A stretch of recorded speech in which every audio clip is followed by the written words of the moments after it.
በምርጫ 2013 ወይም ደግሞ በስድስተኛው ዙር ምርጫ የገባነውን ቃል ያለምንም መታከት ያለምንም መድከም በብዙ ፈተናዎች ውስጥ ሆነን ስንፈጽም ቆይተናል። ይህንንም በማድረጋችን እጅግ በጣም ደስ ይለናል።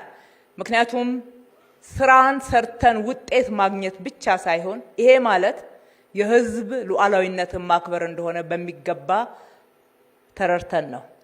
ለህዝብ የገባነውን ቃል በታማኝነት መተግበር ለዲሞክራሲ ስርዓት መገንባት ያለውን ትልቅ አስተዋጽኦ በሚገባ ስለምንረዳ ነው። ለህዝባችን የተለያዩ ፈተና አጋጥሞናል የሚል ምክንያቶችን መደርደር አልፈለግንም።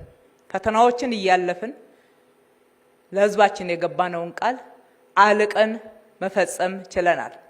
ዛሬም በዚህ ዓመት በ2018 በሰባተኛው ዙር ምርጫ ለህዝባችን ቃል የምንገባው ከተመረጥ በታማኝነት እጅግ በጣም በላቀ አፈጻጸም መልሰን ለህዝባችን የገባነውን ቃል ፈጽመን እነሆ እንደምንል ነው።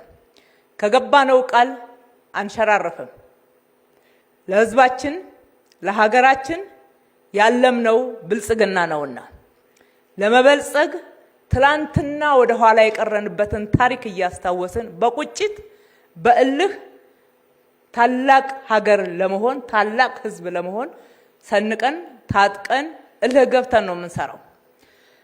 ዛሬም የምርጫ ምልክታችንን የስንዴ ነዶ አርገን ስናቀርብ የስንዴ ነዶ የመደመር ምልክት ነው።